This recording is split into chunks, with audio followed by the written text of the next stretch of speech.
Planète émotif talentueux est un podcast hebdomadaire qui s'adresse aux adultes concernés par le haut potentiel, le multipotentiel et l'hypersensibilité. À tous ceux qui vivent avec le sentiment de décalage et qui se posent mille et une questions.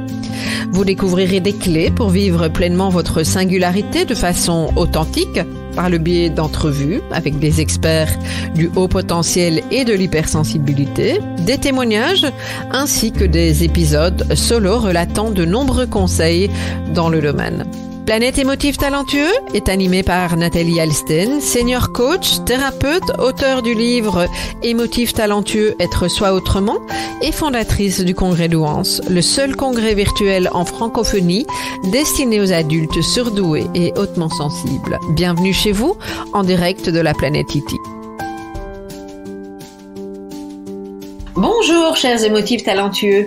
Alors cette semaine, je vous offre de réécouter une interview en direct avec Cécile Bost lors de la clôture du 5e congrès Douance. J'ai eu le grand plaisir d'accueillir comme chaque année et pour la dernière fois cette femme exceptionnelle qui m'a si souvent encouragée dans mes démarches pour aider les personnes concernées par la Douance. Alors certes, vous allez assister à une conversation très animée et speedy comme pouvaient l'être nos échanges, très amusants aussi, mais si vous prenez le temps d'écouter, elle nous transmet des messages clés et essentiels. Cécile était malade, nous en avions parlé, nous savions que c'était peut-être la dernière fois qu'elle participerait au congrès, et c'est donc avec grande émotion que je vous invite à écouter ces échanges pleins de vie. Joyeux anniversaire Cécile, je pense que c'est l'année passée, c'était aussi le 17 octobre et donc on a eu l'occasion de te souhaiter un bon anniversaire, donc joyeux anniversaire à toi. Important pour moi de te le dire. C'est aussi pour ça, je te remercie de m'accueillir aussi tard parce qu'à vrai dire la journée a été effectivement très remplie. Voilà. Remplie, voilà, tu as bien célébré? Ouais, un super côte rôti, un super gros ermitage, un tiramisu de ouf et une bande de copains merveilleux. Ah, ça, c'est le plus important, même sans le tiramisu, mais...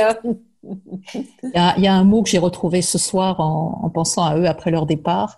C'est une phrase de Huxley qui disait, enfin, je l'ai repris à mon compte, « J'ai tenu dans mes mains la coupe fragile du bonheur ». C'est joli, non? Oh, c'est beau. Ouais. Maintenant, je fais comment pour résumer les 50 pages de notes que j'ai prises depuis 1 heure?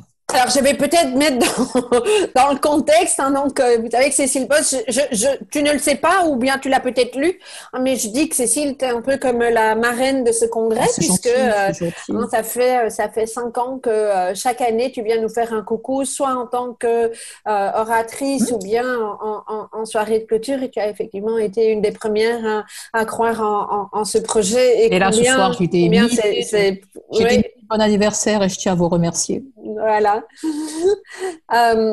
Et donc, effectivement, j'ai proposé à Cécile de venir nous transmettre son message par rapport à la thématique donc de ce gala, comment mettre notre singularité au service du monde de demain, hein, puisque Cécile va clôturer avant de vous présenter l'équipe, parce que j'y tiens, et de faire encore un tirage au sort du pack. Mais j'ai demandé à Cécile de venir avec son mot, son message. Et j'ai donné à Cécile un quart d'heure. Donc, elle a 50 pages, c'est ça?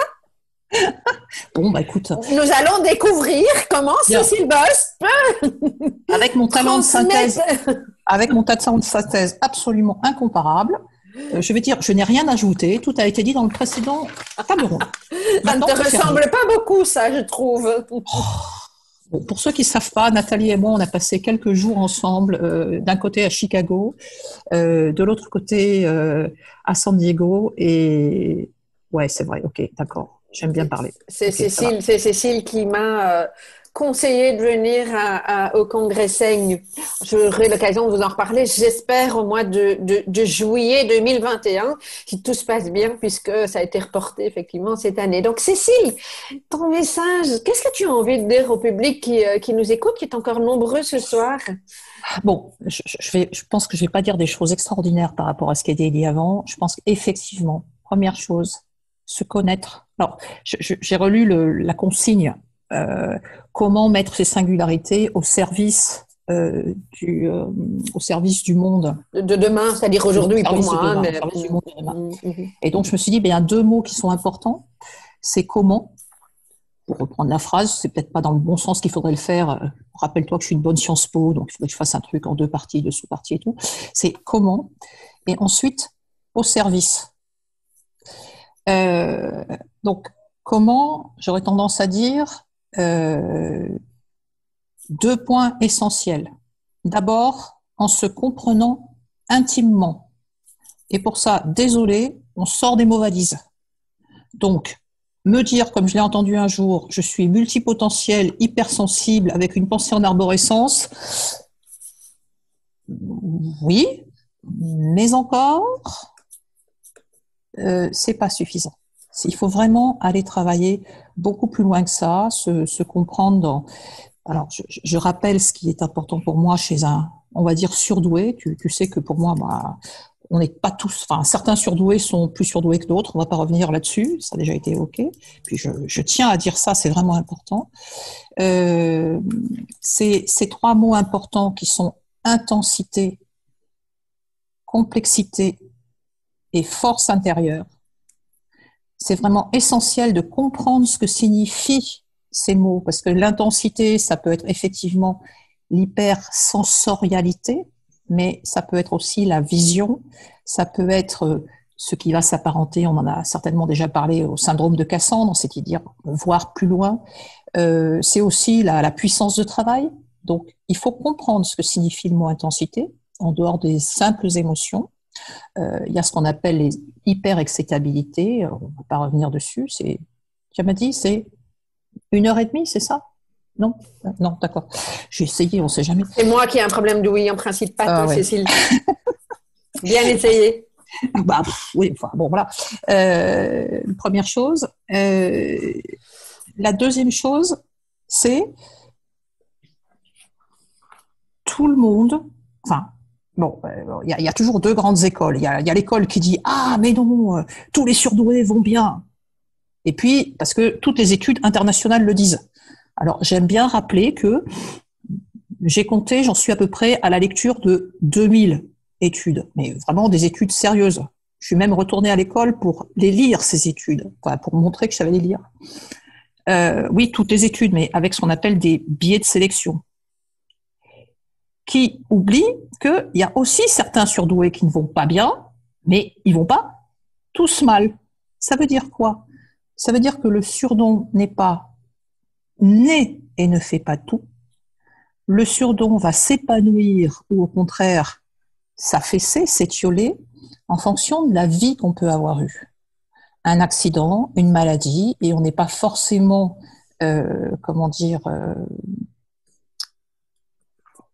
impacté directement, d'accord, mais ça peut avoir une incidence forte, peuvent entraver complètement un développement et aboutir à un affaissement. Donc c'est ce que j'appelle l'histoire traumatique, et cette histoire traumatique, elle est importante à prendre en compte. Et je le répète bien, le mot traumatisme, c'est pas forcément la guerre, c'est pas forcément des choses gravissimes comme ça, c'est pas forcément être un enfant du placard, d'accord.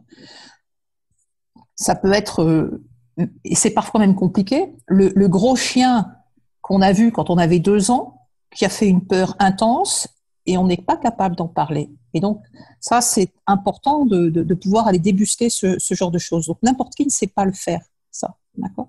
Donc, se comprendre intimement en dépassant les mots valises, aussi bien sur un plan strictement surdon que sur un plan traumatique, si ça va pas forcément bien. C'est ce que j'appelle, quand vous avez mal aux pieds, je pense qu'il y a un moment ou un autre, vous vous asseyez puis vous regardez ce que vous avez dans votre chaussure.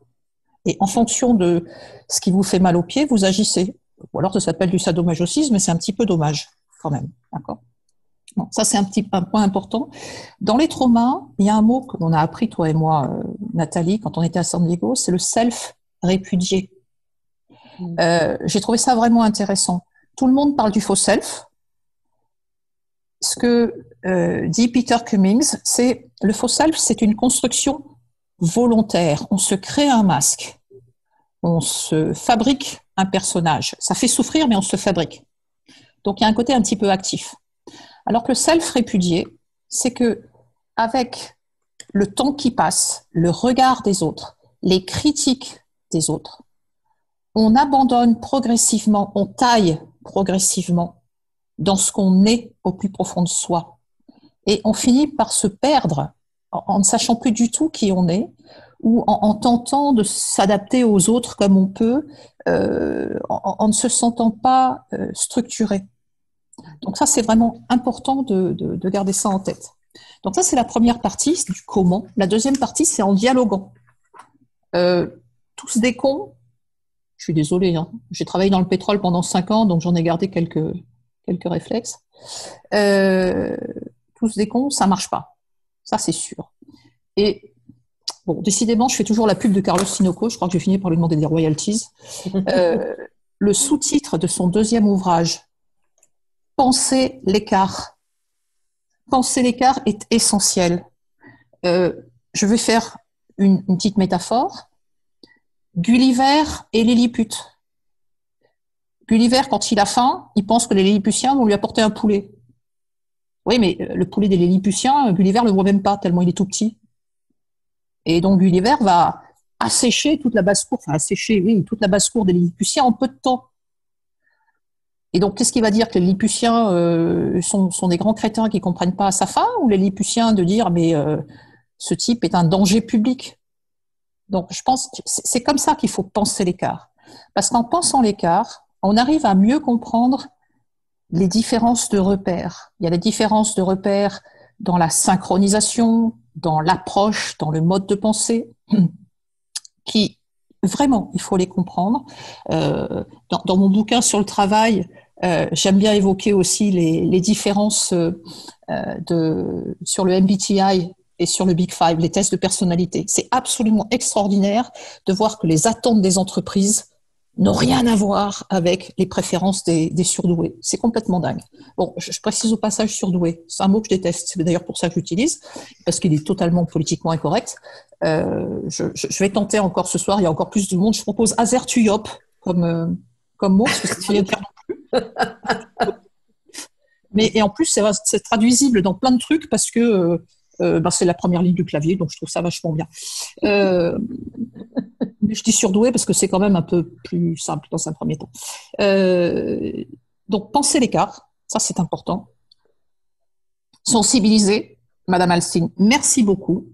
Tiens, je vais dire au passage, j'en profite pour un message personnel. Je tiens à saluer tous les Gaspésiens qui sont là. J'ai visité la Gaspésie il y a 4 ans. Je vais pas oser dire allez-y, mais bon, allez, petit secret. Il y a 83 000 Gaspésiens pour la moitié de la superficie de la France. Donc, quelques Français en plus. Si, ça se remarquera. Bon, tant pis. La Gaspésie, c'est l'intensité, c'est absolument extraordinaire. Allez, maintenant, je finis parce que Nathalie, tu vas me dire, mais non, mais 15 minutes, tu vas pas parler de la Gaspésie quand même, il ne faut pas exagérer. Est-ce que tu veux, c'est à 15 minutes, Cécile. T'es ton message surdoué. Bon, moi qui n'aime pas aux azerwap. Donc ça, sensibiliser, c'est important. Informer, donc merci de ce que tu fais en francophonie, c'est vraiment extrêmement important. Et sensibiliser, je fais une petite référence au réseau d'entreprises, bien sûr celui d'Airbus, My Gifted Network, qui est créé par Christian Charlier, mais aussi je veux saluer le tout dernier qui vient d'arriver chez Thales, sans compter bien sûr HPI Fonction Publique et la Société Générale. Et je crois qu'il y en a un cinquième que j'oublie, hélas, mais c'est vraiment super de ce côté-là. Bon, ça c'est comment. Le deuxième point, c'est au service d'eux. J'ai quelqu'un un jour qui m'a dit, mais tu sais, tu n'y arriveras jamais à avancer, ou plus exactement, pourquoi est-ce que tu n'avancerais pas avec plutôt que malgré? Et ça renvoie à se créer du lien qui a été évoqué il y a précédemment. Créer du lien, c'est accepter d'écouter l'autre. Donc, ce qui veut dire, je dis souvent, le surdon, c'est pas un problème, vraiment pas. C'est surtout d'abord et avant tout une question de communication. Donc, communication non verbale, tu as invité Isabelle Padovani, c'était quand même génial pour ça. Donc, vous oubliez tous des cons, hein, vous l'avez compris. Sauf qu'elle n'a pas parlé de ça, mais effectivement, non, mais elle est bon, géniale là, pour ça. Tu connais mon sens de la synthèse, n'est-ce pas? Voilà.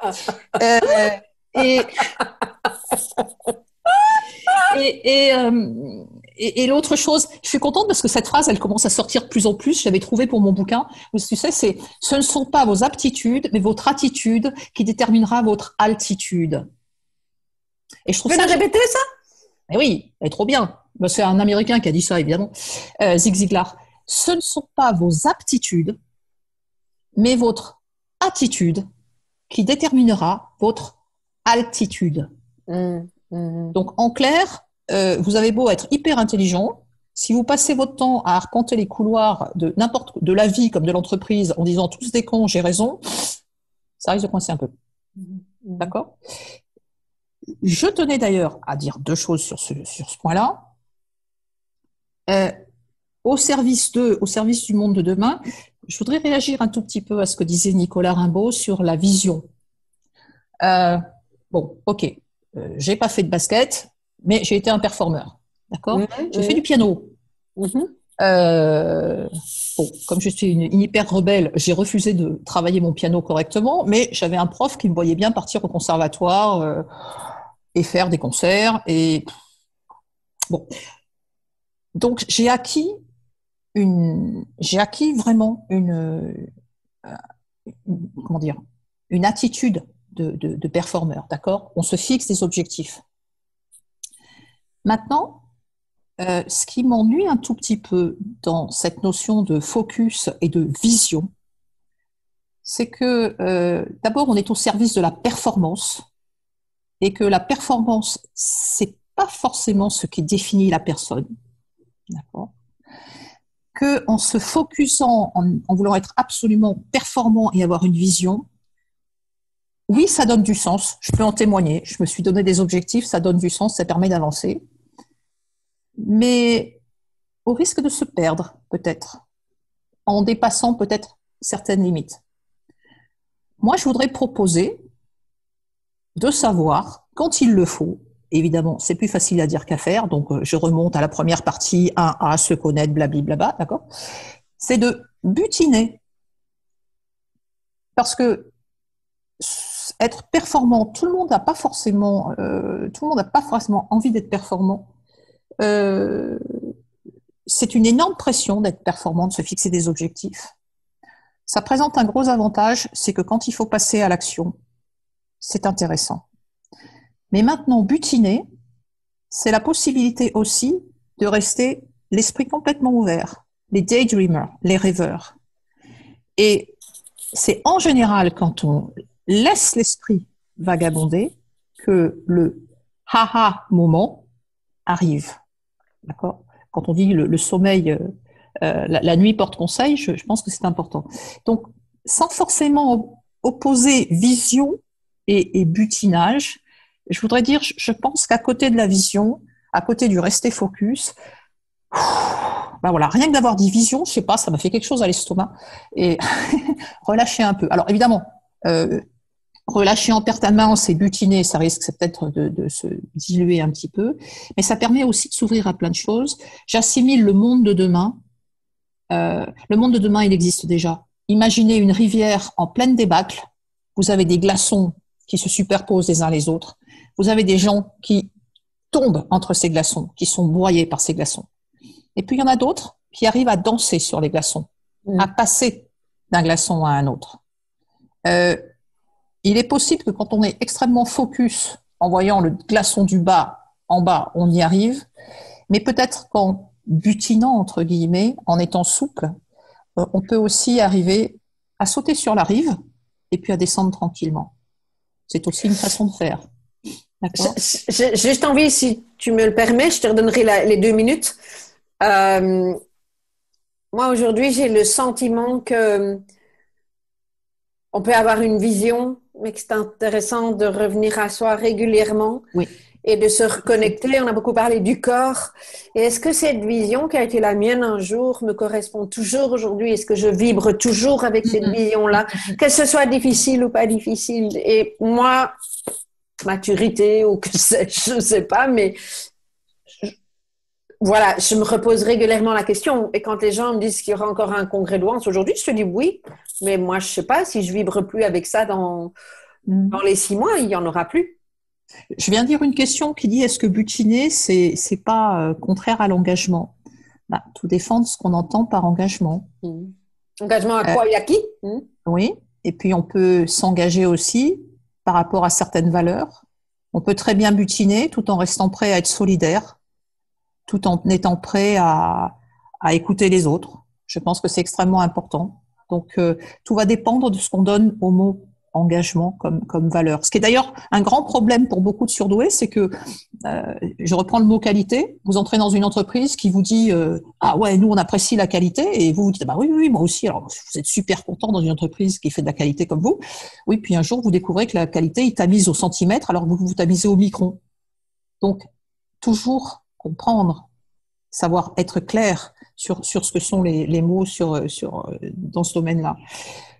Toujours sur le monde de demain, je voudrais juste dire une chose, attention à ne pas chercher à s'adapter. Toute la difficulté, elle est là.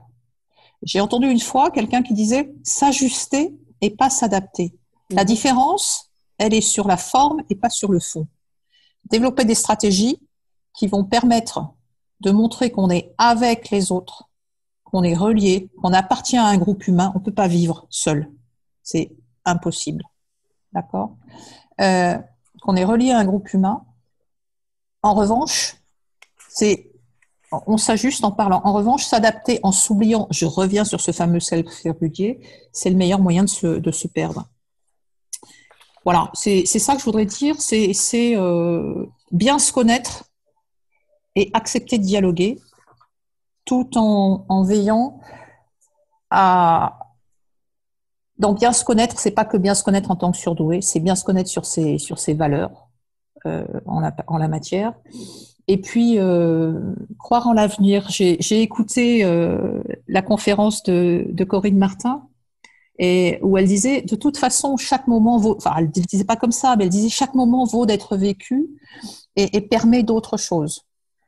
Je voudrais terminer avec quelques petits... Comment dire ? Juste un petit exemple personnel. Je commence par la phrase de Viktor Frankl, que Corinne Martin citait aussi, Viktor Frankl, qui dit « Il faut accepter d'abord de brûler pour pouvoir donner de la lumière. » Moi, j'étais au placard, j'étais au 0 Kelvin de l'espoir. Je passe sur les détails. J'ai été amenée à chercher à comprendre ce que voulait dire être surdoué chez les adultes. Et ça arrive à quoi ? À 2 livres, à un blog, à des messages extraordinaires que je reçois de gens qui me disent « Je vais bien, ça va mieux », à un professeur de psychiatrie qui m'a fait confiance, qui est en train de faire une étude qui, à mon avis, va énormément aider la cause. Ça s'appelle la résilience, tout ça, quand on est dans le regard de l'autre. La transcendance de quelque chose. Et je tiens à dire, pour beaucoup de surdoués qui ne vont pas bien, premièrement, arriver à ne pas rester dans le monde de la pensée, se mettre en action, même si c'est pas parfait, c'est pas grave. Avant de construire votre palais vénitien, commencez par construire une cabane. Après, on changera un mur et puis au fur et à mesure, on y arrivera. Premier point. Et ensuite, ça y est, je me suis perdue. C'est quoi la pensée en arborescence ? Non, enfin, moi, voilà, c'est pas grave. Bon, ça va, c'est pas grave. Il faut accepter d'avoir... Oui, c'est ça, voilà. C'est sur ce médecin, ce psychiatre qui a ouvert une consultation pour les surdoués. Il faut d'ailleurs que sur mon blog, je mette leur présentation sur les HPI. Maintenant que je l'ai dit, il va falloir que je le fasse. Voilà. Pour ceux qui vont mal, ne restez pas simplement dans la pensée. Faites. C'est ça qui est très, très important. Et trouvez une activité créative pour aller mieux. Et voilà. Et cette résilience, elle nous est propre. Il y a des études qui montrent que la résilience est propre à beaucoup de surdoués. Grâce à la plasticité cognitive, grâce à l'adaptation. Voilà. Je voudrais terminer. Je voudrais juste dire un petit mot pour toutes les personnes qui sont dans les coulisses derrière Nathalie, dont je sais que vont arriver. Elles n'ont qu'une envie, c'est qu'on ne les voit pas. Je voudrais leur dire que je suis tout cœur avec elles, que je partage leurs émotions, parce que le jour où j'ai appris que mon premier bouquin sortait, mon premier réflexe en regardant Internet et en voyant mon bouquin, ça a été de faire ça. Je veux pas qu'on le voie. Bah oui, mais c'était trop tard, quoi. et c'est très, très inconfortable. Mais ça mérite. Ça mérite. On a le droit d'exister. Et c'est pas parce qu'on est hors norme qu'on est anormal. Merci Cécile. Merci beaucoup. À toi. Et je vais en profiter pour faire rentrer dans la salle les personnes de l'équipe, en tout cas celles qui sont là. Alors, on va commencer par Amandine. Amandine qui va nous rejoindre. Amélie. Alors, Amélie, tu fais bien ton coup, hein. Elle n'est pas dans la salle. Amélie! No Amélie, way! sors, il faut venir. Donc, on a Amandine. Alors, attends. Amélie, je ne te vois pas. Ah, et voilà. Voilà Amélie. Il n'y avait pas d'accent. Mais, hello Amandine. Je vous présente Amandine. Tout le monde après. Morgane. Ambassadrice Morgane. Hop. Alors, il y a bien plus de monde dans l'équipe, mais voilà, je voulais juste vous présenter. Et alors, ambassade. Voilà, et Céline.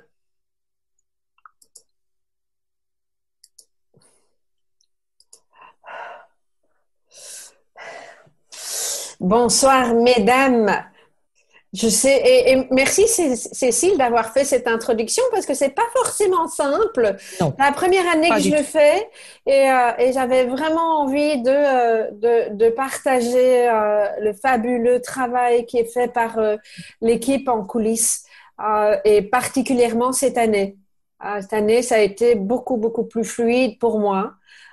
Ça nous a permis d'aller, je pense, beaucoup plus loin. Ça nous a permis de vous donner un service encore au-delà de ce que nous avions l'habitude de faire. Et donc, je vais commencer par...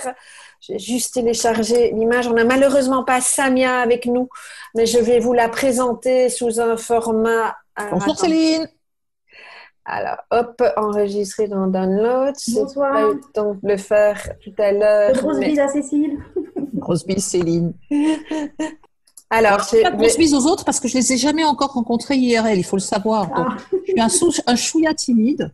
Donc, mais bon, virtuellement peut-être, surtout par ces temps de Covid. Oui, allez, hop.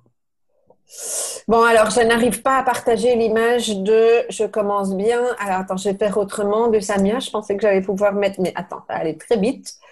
Je vais faire un dupli de ma diapositive et hop, en direct. Et alors, vous savez que quand je dois faire des choses vite, moi, mon mot, c'est hop, hop. Donc, je suis fidèle à moi-même. Hop, hop. On a Samia sur le PowerPoint. Yeah! Voilà. Je vous partage donc pour vous montrer. Samia, malheureusement, ne pouvait pas être avec nous. Et je vais vous la présenter via ce PowerPoint. Voilà. Alors, Samia, qui est Samia? C'est elle que j'appelle l'aligneuse du congrès, la spécialiste de la prise de parole en public. Et le rôle de Samia, depuis 2 ans, c'est la 2e année, et on peut vraiment le sentir dans ce congrès. Le rôle de Samia, c'est de travailler en amont avec chacun des orateurs, ou en tout cas la plupart des orateurs. Alors, en fonction de son habitude de la prise de parole en public, elle va tirer le fil. On va décider de la dynamique avec Samia. C'est elle qui accompagne les orateurs qui n'ont pas forcément l'habitude des directs, parce que ça peut, cette fameuse lumière dont Cécile parle, ça peut être confrontant. C'est elle qui tire le fil, et puis c'est Samia aussi qui tire le fil dans tous les bonus que les orateurs vous proposent. Et Samia est en recherche de détails et de congruence dans effectivement ce que vous allez pouvoir recevoir. C'est-à-dire qu'il ne s'agit pas juste de vous donner un bonus pour plaisir, de vous donner un bonus, un peu un truc comme ça.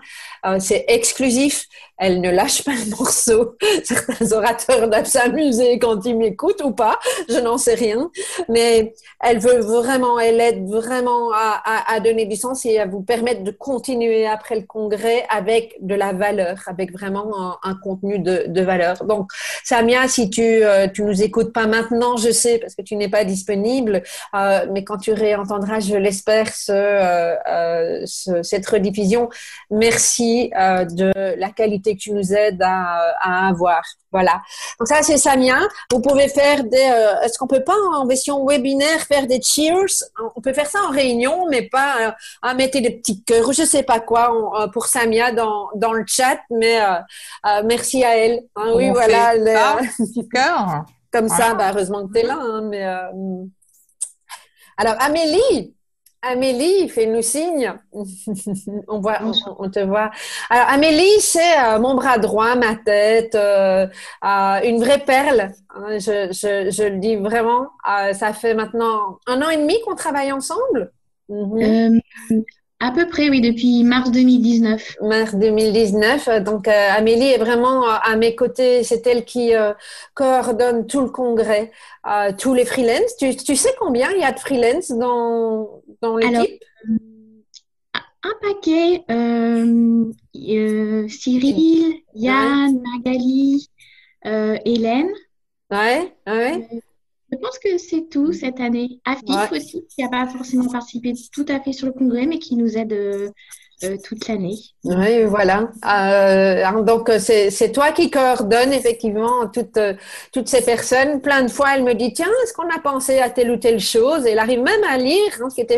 Tu me disais qu'au début, tu n'y arrives pas, mais tu arrives même à lire avant moi dans ma tête. C'est quand même absolument magnifique. Donc, merci Amélie pour ton perfectionnisme, la qualité de ton travail, ton écoute.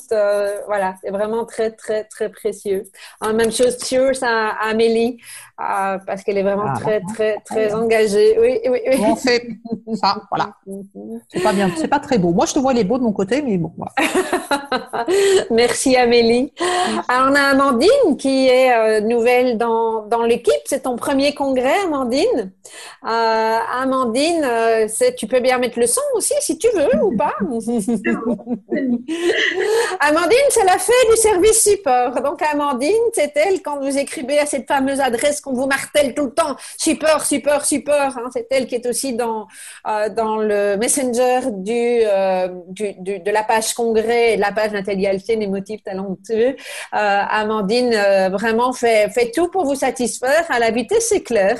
Elle est là, elle fait des vidéos et en principe, je n'ai jamais entendu personne qui me disait qu'il n'était pas entendu, écouté par Amandine. Donc, merci aussi pour ton engagement, Amandine, hein, parce que c'est aussi un travail de fond.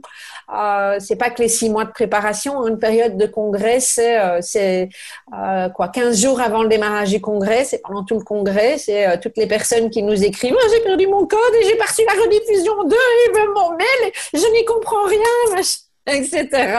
Bon, on bosse avec des hypersensibles, hein, donc on en a plein des messages comme ça et elle a une patience absolument extraordinaire sur ce coup-là. Voilà. Merci Amandine. Merci à toi Nathalie.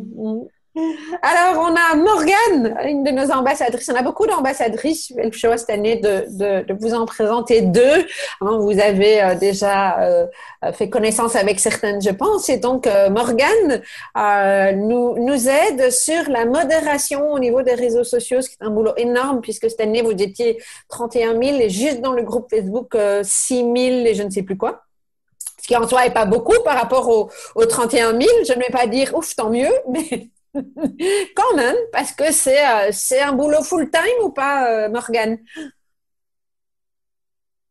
Hop, on t'entend pas. Ouais, voilà. C'est un boulot. Que tu fais pas toute seule, hein. Elle a réuni une petite équipe, hein. Donc merci à l'équipe de cette année, Irène et Claire, merci pour votre investissement. On apprend, puisque c'est relativement nouveau de modérer effectivement un groupe Facebook de cette taille-là avec cette intensité-là. On peut vraiment parler d'intensité, hein. On peut dire ça, je crois. Oui. Donc merci pour ton aide et par ricochet, merci aussi pour l'aide de toutes les personnes qui que tu chapeautes. Je ne sais pas si c'est le bon mot, mais voilà, que tu orchestres aussi. Merci Morgane. Et puis Céline qui est une fidèle ambassadrice sur plein de points de vue depuis des années. Hein. Ton premier congrès, c'était, rappelle-moi, le premier ou le deuxième, je ne sais plus. Le premier que j'ai vu, c'est ça? Lequel que toi tu as vu, oui. Ah, le tout premier, en fait. Le tout premier, ben voilà. Et on a fait connaissance lors du deuxième, c'est ça? Je ne sais plus. Après le deuxième, en fait, je suis arrivée en fait au départ des ambassadrices quand tu as mis ça en place, donc il y a 3 ans. C'est la troisième année, oui. Et donc, voilà, Céline et toute une série d'autres personnes, j'en profite pour remercier, j'ai vu dans la scène Ghislaine, Sandra qui a été aussi une de nos ambassadrices, donc Sandra qui sketchnote que vous avez vu dans la table ronde, Ghislaine, Elsa, je pense avoir vu dans la salle aussi. Merci à vous toutes parce qu'en l'occurrence, ce sont elles qui, lors de chaque direct, sont dans la salle pour vous dire que c'est à tel endroit, etc. Ils vous donnent toute une série d'informations. Ça n'a l'air de rien, mais des directs avec plus de 1000 personnes, faut quand même les gérer. Ça défile pas mal, hein, les commentaires pendant les directs. Je pense. Voilà. Donc, merci à cette équipe sans qui le congrès ne pourrait pas avoir lieu. Moi, je voudrais juste rajouter une chose. Pour ceux qui ne le savent pas, 5 ans, c'est une date extrêmement importante dans la vie de toute entreprise. 5 ans, c'est en général le temps qu'il faut savoir, qu'il faut laisser passer pour savoir si une entreprise a un potentiel de développement, a une chance de survivre, de s'en sortir. Alors là, je crois que ça me fait très plaisir de pouvoir me dire que voilà, le congrès de Douance fête ses 5 ans. Et ben, je pense qu'il est bien parti pour de longues années et ça me fait vraiment très plaisir. Voilà, je tenais à vous le dire et à vous dire à vous qui sortez de l'ombre. Et c'est pas très confortable d'être dans la lumière, je peux vous assurer, je sais ce que c'est. Merci, parce que vous faites un boulot fabuleux pour aider plein de monde à travers le monde entier. Merci Nathalie. Merci Cécile, merci de ça. Effectivement, les 2 premières années ont été compliquées. Mais j'ai toujours dit que je savais pourquoi je faisais le congrès, mais je savais pas du tout ce que je faisais. Quand j'ai démarré, et bon, voilà. Et donc, tu connais le proverbe, ils savaient pas que ce qui était impossible, alors ils l'ont fait. Voilà. C'est vraiment ça. Merci à toi, Cécile. Merci à tous. Merci. Voilà ce qui clôture ce 5e congrès Douance. Dans la musique, il y a quelqu'un qui dit je vais passer une nuit blanche. Non, en fait, moi, alors, je l'ai exprimé pour ceux qui étaient au congrès de l'année passée. On a reçu Karine Anselme qui a parlé de danse. Et à un moment donné, quelqu'un témoigne et moi, j'ai fondu en larmes parce que je vais parfois même jusqu'à dire que si je suis toujours en vie, c'est grâce à la danse. Voilà, merci beaucoup. Regardez vos mails parce que vous aurez peut-être encore des surprises. Donc, c'est fini, mais c'est jamais tout à fait fini avec moi. J'aime pas dire au revoir. Donc, voilà. Bye bye. Je vous embrasse. Bye bye. Bonne soirée à tous. Bonne soirée. Bye. Au revoir, Cécile. Je t'embrasse. Bye bye. Bye bye.